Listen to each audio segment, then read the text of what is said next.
ነገ ማለትም ከአንድ ቀን በኋላ ጥር 18። ለመሆኑ ጥር 18 ምን አለ እንዴ? አላወቃችሁም እንዴ? በማንኛውም ምድራዊ ችግር ላይ ሆነን ስሙን ስንጠራው ከአውሎ ነፋስ ፈጥኖ የሚደርስልን ቅዱስ ሰማዕት። አዎ ስሙን በመጥራት ብቻ ጠላቶቻችንን እንደ ትቢያ የሚበትንልን፣ እንደ ጢስ የሚያተንልን ቅዱስ። እጅግ በጣም ይገርማል እኮ። በበሽታም ቢሆን በሐዘንም ቢሆን በችግርም ቢሆን በማንኛውም ምድራዊ ጭንቅ ላይ ሆነን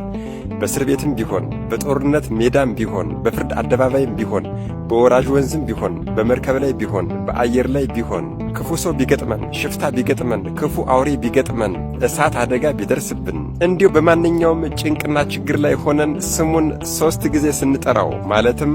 አምላከ ጊዮርጊስ እርዳን፣ አምላከ ጊዮርጊስ እርዳን፣ አምላከ ጊዮርጊስ እርዳን ብለን ስንማጸነው እንደ አይን ጥቅሻ ከአውሎ ነፋስ ፈጥኖ በመድረስ ከችግራችን የሚያላቀቀን ሊቀ ሰማዕታት። አደራ ብያለሁ፣ አደራ። ልዩና አስደናቂ የሆነውን ቃል ኪዳኑን ወደ መጨረሻ እመጣበታለሁ። ይህንን ቪዲዮ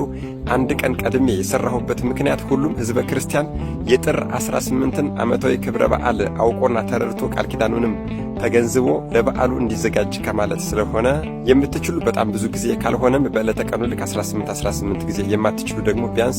3 ጊዜ ኮፒ ሊንክ በማድረግ ለሁሉም ሰው እንዲዳረስ አድርጉልኝ። ነገ ጥር 18 አንድ ቀን ቀረው። አቤት አቤት አቤት! እንኳን አደረሳችሁ። በእውነት በሰባዎቹ የዓለማችን ምሕረት የለሽና ጨካኝ ነገሥታት መካከል ለ7 ዓመታት ያክል እየሞተ እየተነሳ የክርስቶስን ወንጌል የሰበከ ቅዱስ ሰማዕት፣ ሆድ በጥብጦ አንጀት ቆራርጦ የሚጥል የተለያየ አስማተ ሰይጣን የተደገመበት መርዝ እያመጡ ቢያጠጡና ቢግቱትም እርሱ ግን በአምላኩ በእግዚአብሔር በመታመን መርዙ ላይ እያማተበ እየጠጣ እንደ ፀሐይ እያበራ እነዚህን መሰሪና ጠንቋዮች አስማተኞችም መሬትን በእግሩ እየረገጠ ጸበልን እያፈለቀ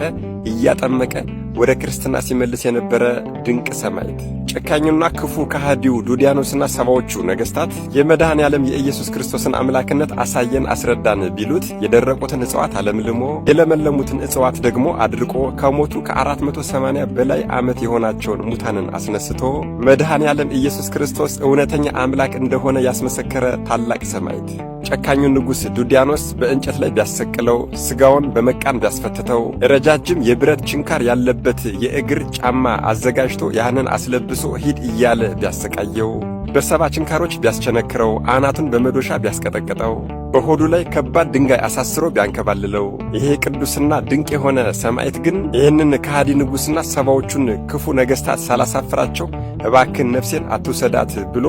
መከራውን ሳይሳቀቅና ሳይፈራ ወደ አምላኩ የጸለየና የተማጸነ ድንቅ ቅዱስ ንጉሡ ዱዲያኖስ የዚህን ቅዱስ ሰማዕት ሥጋውን በመንኰራኩር ፈጭታችሁ በብረምጣድ ቆልታችሁ ይድራስ የተባለ ትልቅ ተራራ ይወስዳችሁ በንፋስ በትኑት ብሎ ቢያዝዝ፣ ጭፍሮቹም በታዘዙት መሠረት የዚህን ቅዱስ ሰማዕት ሥጋ በመንኰራኩር ፈጭተው በብረምጣድ ቆልተው ይድራስ የተባለ ተራራ ላይ ወስደው በንፋስ ቢረጩትና ቢበትኑት የዚህ ቅዱስ ሰማዕት ያረፈበት ሳር፣ ቅጠል፣ ዛፍ፣ ድንጋይ በሙሉ አንደበት አውጥተው ጊዮርጊስ ቅዱሱ ለእግዚአብሔር፣ ጊዮርጊስ ሰማዕቱ ለእግዚአብሔር ብለው ያመሰገኑለት ይህ ኃያል መስተጋድል ገባሬ መንክራት ፀሐየ ልዳ ኮከበ ፋርስ የኢትዮጵያው ገበዝ ሊቀ ሰማዕታት ማር ቅዱስ ጊዮርጊስ ነገ ማለትም ከአንድ ቀን በኋላ ጥር 18 ዝርወተ አጽሙ ማለትም ይድራስ የተባለ ትልቅ ተራራ ላይ ሰውነቱን፣ ገላውን፣ አካሉን በመንኰራኩር ፈጭተው